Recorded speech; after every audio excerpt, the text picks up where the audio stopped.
Hello, Warriors. You're celebrating.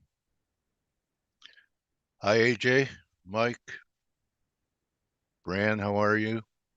Speaking about volatility, hi, Kman, James Groom, Any Paul, AJ, Brian. Good to have you back, man.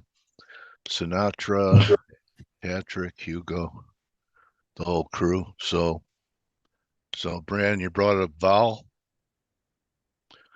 So I want to ask you guys something. I'm going to use this for a book cover of my new book coming out. It's entitled A Broken Clock is Right Twice a Day, and that's all it takes. what VIX is only up 124% today. Yeah. So you guys know I've been talking about the hubris of vol sellers for weeks, months, maybe, that they even have ETFs that execute that strategy. And perhaps they went home with some hope Friday. I'm sure they were under pressure Friday. There's going to be some broken accounts. So it's that old expression in the option business that you could pick up quarters off the sidewalk for months, maybe even years. But look out for that steamroller that can take it all away from you in a matter of days. So that's what's happening here. Um, anyway, I'm sorry, Dale. That is just absolutely bananas. Bananas. yeah, it's historic. It is. It really is. I mean, last time we saw a move like this was look at the COVID crash. Just scroll out and go look at the COVID when Yeah, we shut down the world for a month. I yeah. mean, that we're in COVID lockdown, epic historic territory. I mean, that's crazy, right? Man, No, or it's the yeah, GFC. I mean, that's the next, highest level. I mean, we're at the third highest level between there, the GFC, and COVID lockdown. I mean, that shows you how crazy these and moves are. how quickly it happened. The velocity is also pretty impressive. Look, I'm lucky. I held on to some of my Q puts, some of my VIX calls, and I really consider it luck. I really almost came out Friday. I figured, what the hell? What good is going to happen over the weekend? Also, the bonds. So I called my sister, guys, and thanked her for giving me the narrative of John Q. Public waiting until the right before the election to get out of the market and then get back in after the election, which made me think everyone was wrong-footed and there would be some problems this summer before the election. So she didn't even bring up the market, so she wasn't worried. Maybe today she'll call me back. But anyway, so we talked about this for a long time. The 420 descending triangle in We did indeed. Good morning. we did. Well, good morning, Stel. Hey, I think I recall you saying to me up here, why get in front of it? So we've had a record crash. yeah, And go on. remember I said volume precedes price, and on that day we had the big rotation.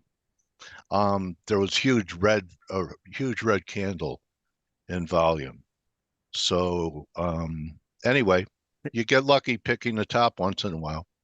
Absolutely. I think we have to, this market move begs the question, is this, is this payrolls number and the fact that, yes, the US economy is deteriorating and unemployment is rising, is it something that, what's the word that I'm looking for? That Warrants. warrants, yes, such a kind of like a panic move. Of course, in the grand scheme of things, you look at the pullback in the S&P, it's still not if you go But back a couple of years, it's not a huge move. But but why have still, but Stelios, but Nikkei is down 12% overnight.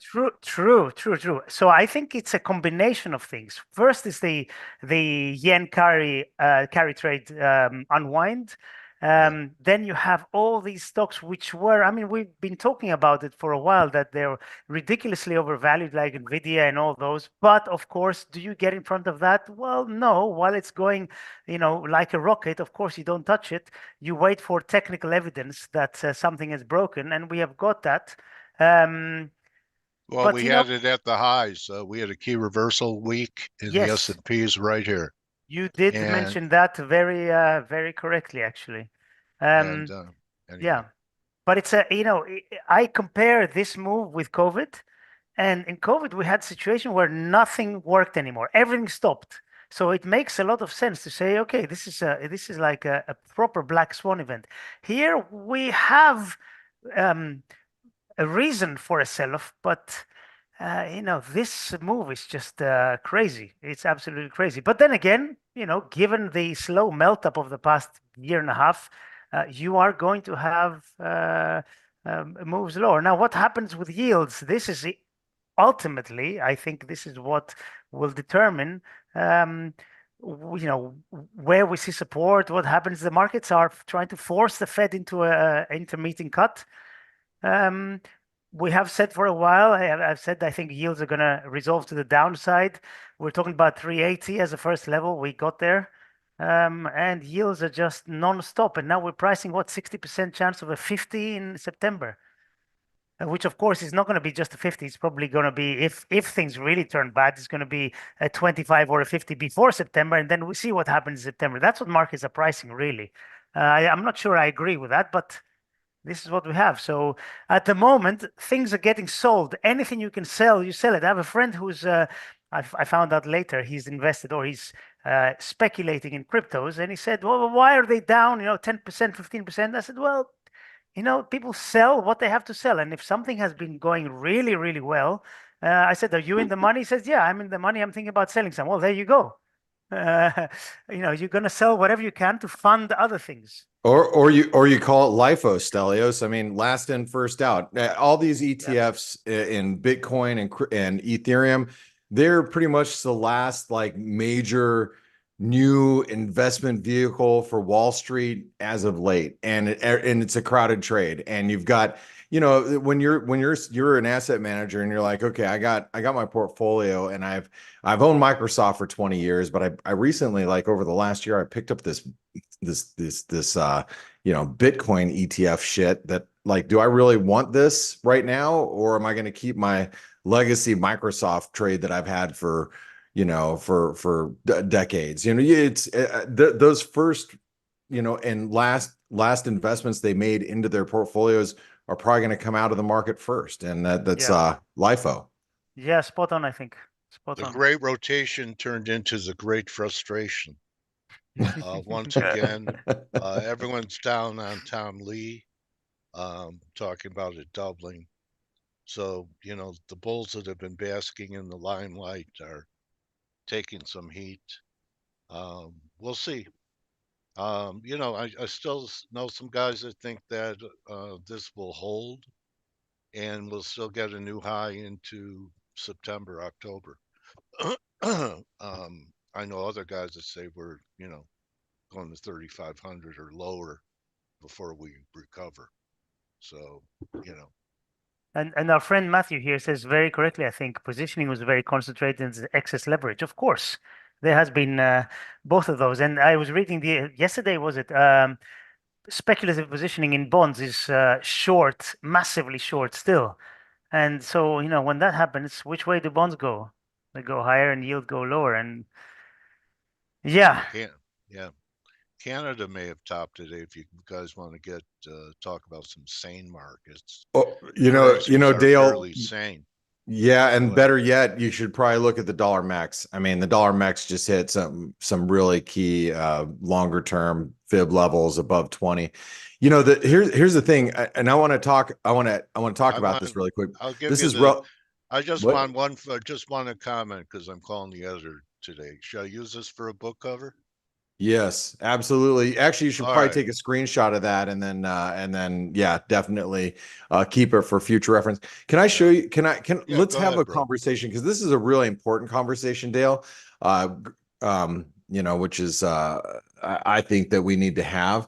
But you look at this, you look at the dollar mex, and the dollar mex is a perfect example of just everything that's happened cumulatively over the last couple of, well, let's do it this way. I'm going to put it on a bigger chart. So this is, like I said, great example of everything that's happened just recently. All right, you can see the dollar mex rallied above the 618 retracement of this recent fall, 2021 highs to the lows of this year. This is a weekly chart, so you guys can see it. We just hit the 161% extension. We basically traded above 20 briefly. And the Nikkei is down quite aggressively. People are going to attribute this to the Iranian situation is going to worsen. You got the Nikkei down 12%. What are equity market futures down right now? I mean, you look around and 3% in S&P is down 3%. We're probably going to be down 5% today, at least, if not more. NASDAQ futures are down 4 and 5%. We're probably going to be down like 7%, at least, if not worse. I believe that the FX market has already responded to this. The FX, so when the equity markets open, you're going to see another move high or move in risk, and then the FX market that you see right now, a screenshot where we're currently at, is not going to be so responsive to what happens at the open. It's going to be responsive to the data that we get, the ISM services data that we get. But the moves that you see here are already reflecting globally what had happened in Asia, but what's happening in Europe. You look at European bourses. You got I'm surprised that the DAX is holding up as well as it is, and same with the CAC 40 and Spanish markets too, and FTSE. I mean, we're only down 3.5%. We'll probably end up being down a little bit more as we chase Asia lower. But like I said, I think the FX market has responded already. That would be these capitulation type of moves, and I don't like using that word capitulation much, but I want to show you guys just longer term stuff. All right. This is the euro yen weekly chart.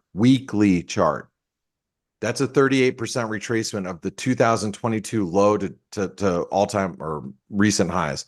Sterling yen is a little bit further. I mean, we're just, we're actually, sterling yen's gotten beat up pretty bad. Aussie yen, 38% retracement also, and we're holding. I mean, these are responding to Nikkei being down 12%. New Zealand yen, 38% retracement. Canadian yen, trendline support and 38% retracement. Mexican peso, Japanese yen. Let's actually make this even further down because, whoops, that I didn't want to do. Let me grab this and put this back up because I actually need that. I think that's going to be important. The Mexican peso, Japanese yen obviously is a little over, past the 38% retracement because this is that carry trade global meltdown that we're seeing. A lot of these, and then I guess we should probably take a look at the Japanese yen, the US dollar Japanese yen, which isn't too far off of lows.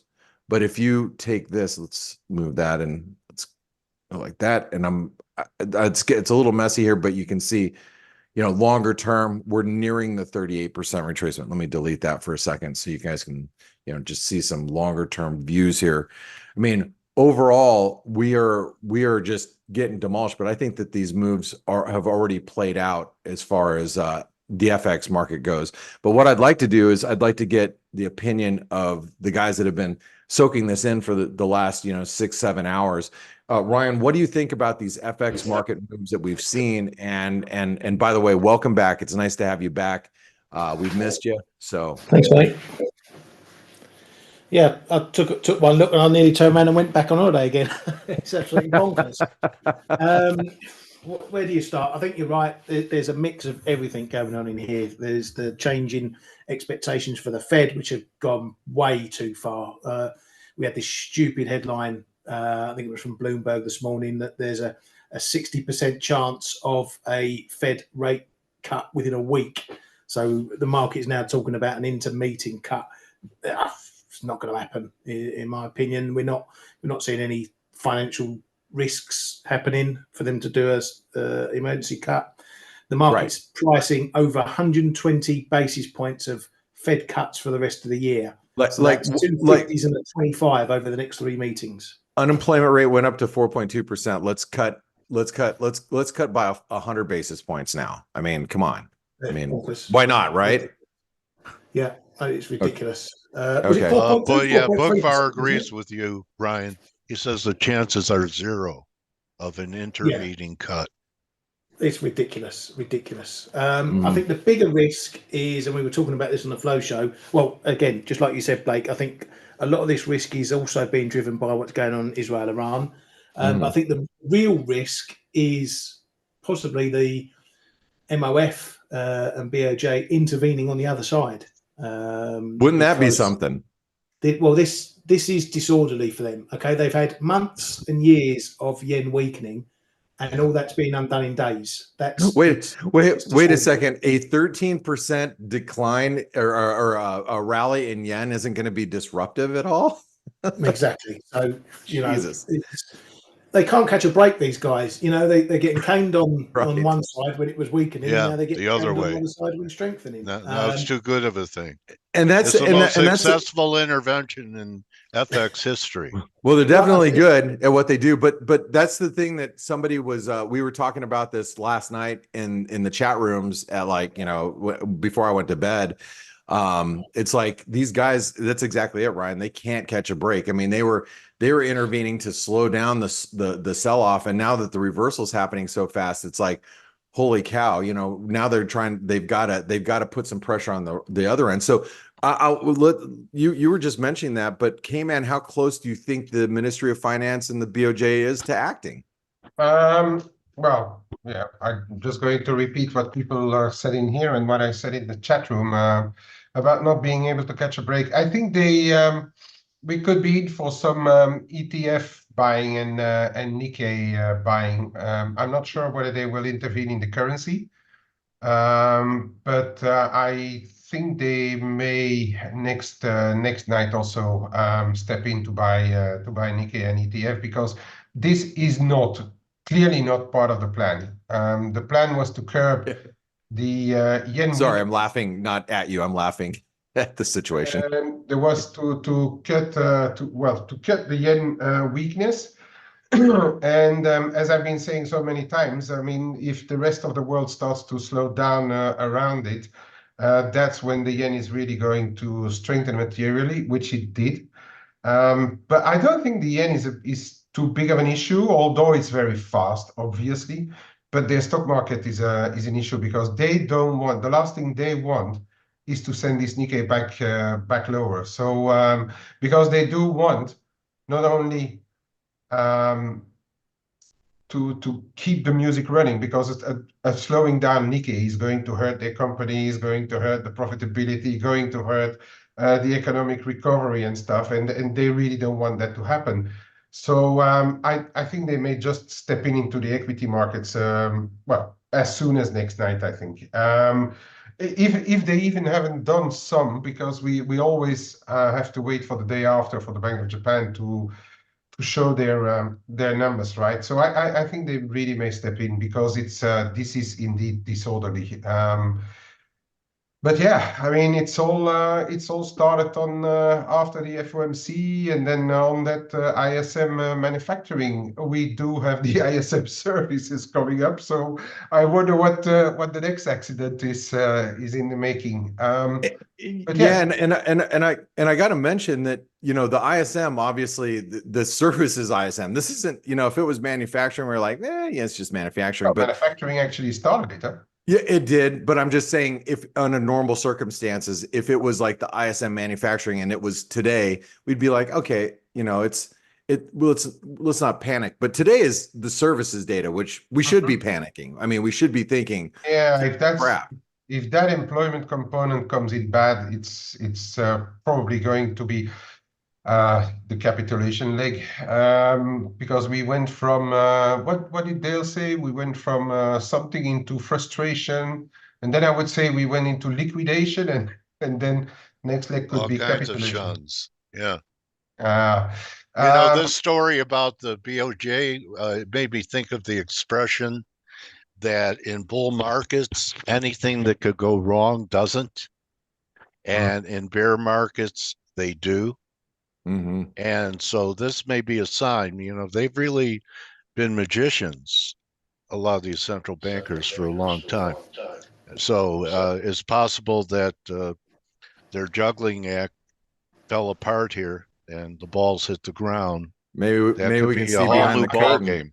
Yeah, but Yeah. if you talk, Yeah. sorry, if you talk about the Bank of Japan, we've been saying for a year that they should have hiked rates much earlier, and they only Yeah. had a certain window. I think They missed the window. they just banged their head against the window. Yeah. Yeah. Yeah. So look at the euro and just, I mean, we are, Right this at is a trend line. yeah, I mean, this is another leg, right, Dale? I mean, Yeah. you want to talk Yeah. about another, now I'm aggressively long the euro and have been for the last week. Who would And have thought it would turn into a risk-off asset a month ago? No yeah, one. well, so I'm glad you bring that up. Let's just take a look, and I'm gonna take you, well, I have to look at the ICE data. So let me do this. Let's do the dollar index, and let's go over to the I don't want to use that. I want to use the dollar index for, I think this one will give us enough data. Yeah, it will. So let me remove anything here, and let me just show you with let's put up the E-minis, or we can put up the S&P. I think we can do it this way. Yes, we'll get enough information. You look at the dollar index during the .com move, right? So this is, early 2000s, and this is the, .com bubble break. Look at what the dollar did. The dollar went down for the most part over the course of the next 2 years. So you can't write off, you can't just think that the dollar is going to be a risk off, asset.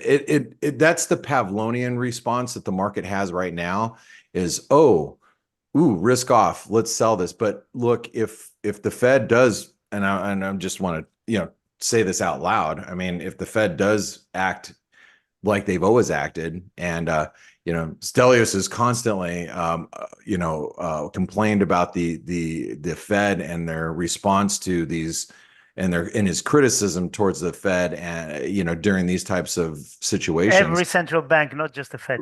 Yeah. So, but let's say the Fed just says, you know what, rates where they're at right now are unreasonable. Let's drop them by 200 basis points. Why can't the dollar get smashed while the equity markets are getting smashed? I mean, it's entirely possible. Of course. Yeah. Ryan, Well, it sounds like you want to say something here. That's what I said on Friday. Yeah, I mean, we've been talking about it, but I'm just saying it's worth noting right now because we are in that situation. This is current. Stocks are going down and the dollar is getting wrecked.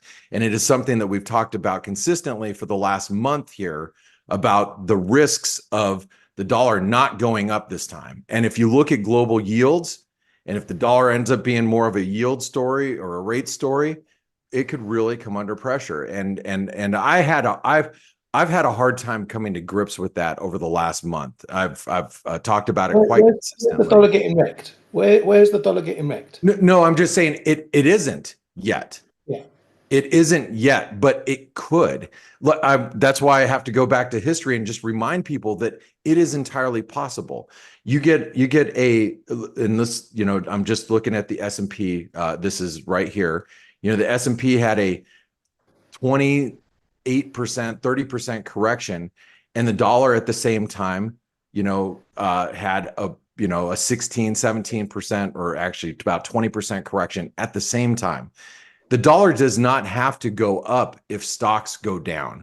And that's the point I want to make, because it is the Pavlovian response today and over the last 20 years that, stocks are getting killed. So let's buy the dollar. I don't know if that's going to work this time around. And I think it's important to understand, and go back in history and realize that is entirely possible. So anyway, you have to know the reason why stocks are getting hosed and why the dollar.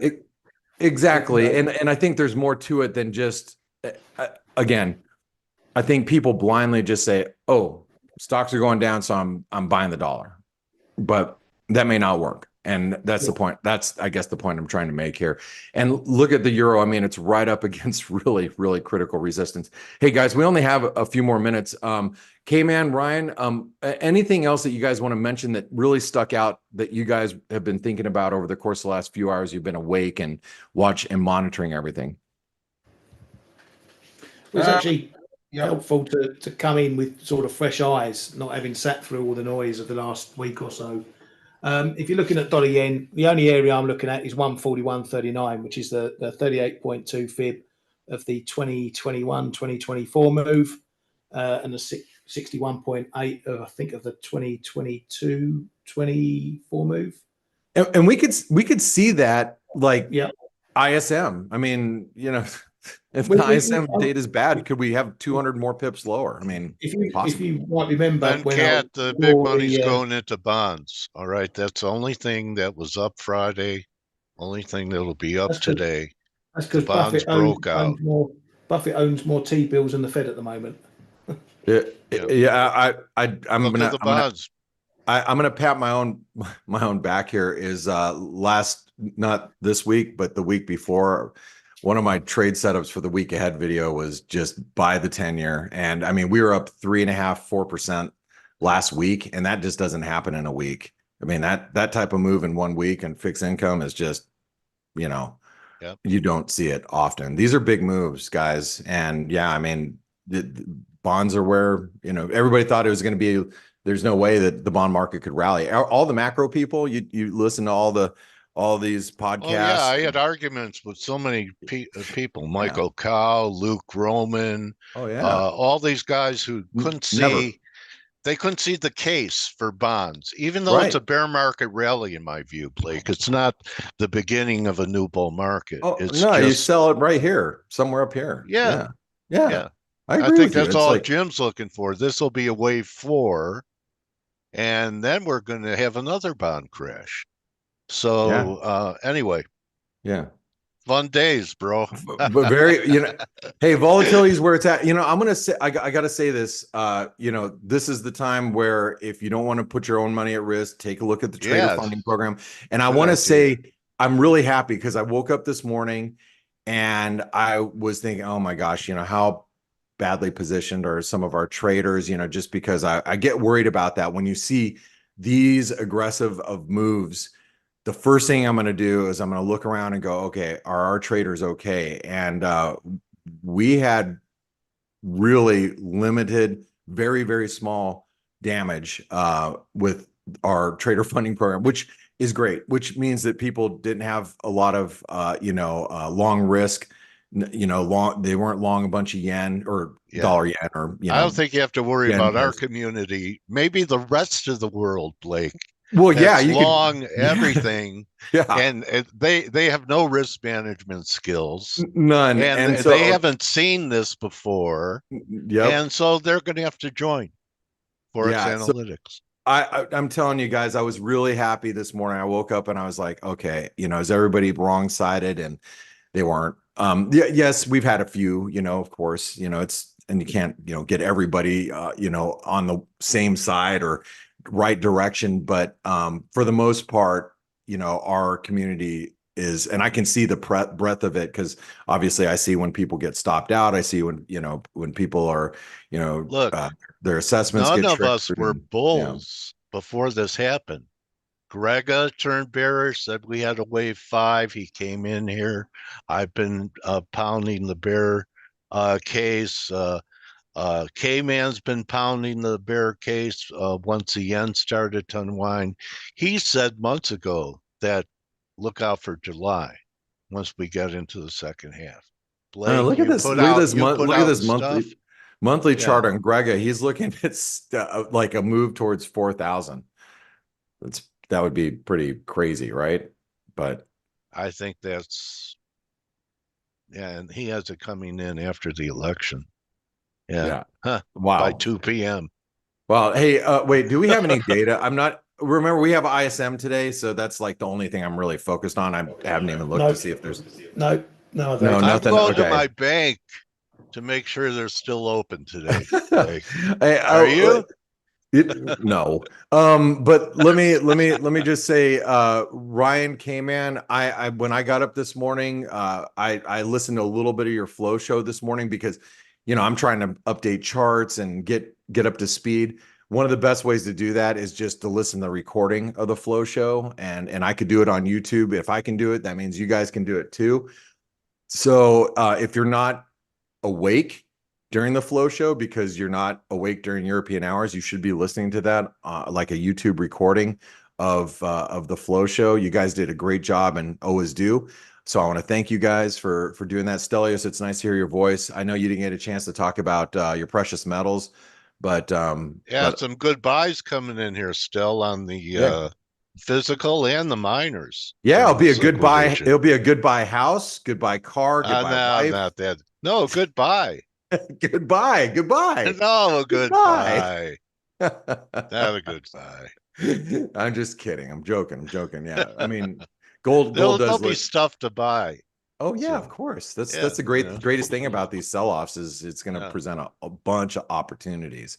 But anyway, Stelios, it was good to hear your voice, and Ryan Kman, thank you guys, and Dale, thanks for always guiding us through here and pointing out the most important chart that's going to be on your book cover, which will be the VIX. Yeah. That would be the chart of the day. Oh, we're up 175%. We were up 125% earlier, now up 175%. So Yeah, well, I'll tell you what, like there's people on the other side. I'm telling you, look at prior to 2 weeks ago, these guys were making money for years, despite that, COVID spike. Look at all that. You sell every rally in vol and you take in premium if you're selling options, or you sell the leverage products because they decay. And look at now, who's making money being short vol? yeah. It's the option players probably getting causing most of this because they've been Yeah. short involved for months and years, last couple of years, and they're getting I knew, tamed. yeah, I knew the case was sealed when I heard there were ETFs that people were buying that were short vol funds. That's Big crowd, small exit. yeah, That's yeah, right. That's right. Everybody yelling fire in the theater. yeah. Only got a couple exits out the door. Hey, is Tomas here as your I don't guest see here? him. Thomas, will you raise your hand? Probably with everything going on. I know he retweeted that we're going Then to have he's an interview. probably here. Let me see. Let me look Very around possible. for him. But Um, on a day like this, you never know. yeah, I think I see him. I think really, I don't know. TUO. No, I don't. It's I not don't. here. No, I don't see him. So, All right. all right. Well, Okay. it's a hell of a day, guys. Keep your head on a swivel. Watch your six. That means, always keep an eye on behind you. Keep your eyes open and remember, this is these are the kind of days when I know traders have the propensity to start just fading stuff, but you Don't have to trade ask the today. question. You have to ask the question, can it? Why not? What's Don't trade stopping it? today. These are the types of days where things can happen that the market can go a lot further and be more irrational than you believe, and you just have to be extra careful. Let Reduce the your dust position settle, guys. sizes. What's that? Yeah. Let the dust settle. Yeah, We've exactly. had a building fall down. Let the dust settle. You don't have to do anything today. Yeah, Dale, let the piano fall and hit Yeah, the ground from the right. 64th floor, and then pick up the keys afterwards. Yeah. Yeah. Let it. I mean, if things are going in your direction, you have an option to prune and take some and book something. But I wouldn't be initiating anything new here or try and fade anything here for sure. Okay, so that's why you have to join the community. because I bet you'll look in there and you won't see, because these guys are pros. You won't see a lot of activity because people are protecting their capital, and they learn the lesson that at times in the markets, it's not the return on capital, it's the return of capital and capital preservation. And this is one of those days. Don't trade. That's an order. Have your brokers call me if they're pissed. All right. All right, guys. Thanks for always watching out for our behalf, All Coach. right, We man. appreciate you. We'll see everyone for, hey, hopefully, how about a turnaround Tuesday tomorrow? There we go. Maybe that's what there's it some is. That's what trades we're looking tomorrow. for. Yeah, let them vomit, and maybe we get a little bounce tomorrow. All right, Blake, Brian, Kay. Kay, great call on the second half this year. Thank you, mate. Yeah, Appreciate. because it's only just starting then, right? Mhm. Then the game's just started. Absolutely, it's the time of the Olympics, and it's the Yeah. Olympic yen right now. Yeah, Olympic trading now. All right. Remember, everyone, don't just count your pips, count your blessings. It's never been more important to surround yourself by pros. This is not an amateur market. You know why? Because pros don't even want to touch a market like this. Okay. We'll see everyone tomorrow. I'll find Thomas and make sure he has a note from his mother, or I'm not bringing him back. All right. So you guys have a great day today. Thanks, Coach. Despite Good it. luck. Hug your family. Adios.